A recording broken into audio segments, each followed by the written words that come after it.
आपल्या बाळाचं अंग गरम लागत असेल तर त्याला ताप आला आहे की नाही हे समजण्याची वैद्यकीय दृष्ट्या योग्य पद्धत म्हणजे थर्मामीटरने बाळाचे ताप मोजणे। हा थर्मामीटरने बाळाचा ताप काखेमध्ये मोजावा, तोंडामध्ये मोजू नये। सर्वप्रथम थर्मामीटर हातात घेऊन त्याचं बटन दाबावं, तेव्हा बीप असा आवाज येतो। मग हे थर्मामीटर बाळाच्या काखेमध्ये ठेवावं। त्यावेळी बाळाचे खांद्यावरील किंवा काखेमधील कपडे काढून टाकावे व थर्मामीटर हाताला समांतर असे चिटकून ठेवावे।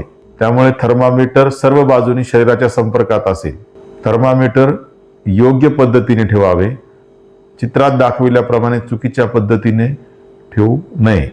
थर्मामीटर जेव्हा तापमान मोजायला लागतं त्यावेळी त्यावरील अंक हळूहळू वाढायला सुरुवात होते। शरीराचे तापमान मोजल्यानंतर अंक हलणं थांबतं व बीप असा आवाज येतो। कधी कधी हे मोजण्यासाठी 1 मिनिट लागू शकतो। बीप आवाज आल्याच्या नंतर जे तापमान दिसेल ते बाळाचे तापमान आहे असे समजावे। नॉर्मली आपल्या शरीराचे तापमान 37 डिग्री सेल्सिअस अर्थात 98.6 इतके असू शकते। त्यामुळे 97.5 ते 99 या दरम्यान जर बाळाला ताप असेल तर तो नॉर्मल समजावा। जर बाळाचे तापमान 99 फॅरनहाईट पेक्षा अधिक असेल तर बाळाला किंचित ताप येत आहे असे समजावे। अशा वेळी बाळाचं सर्व अंग ओल्या कपड्याने पुसून घ्यावं, पंखा सुरू करावा व थोड्या वेळाने परत एकदा ताप मोजावा।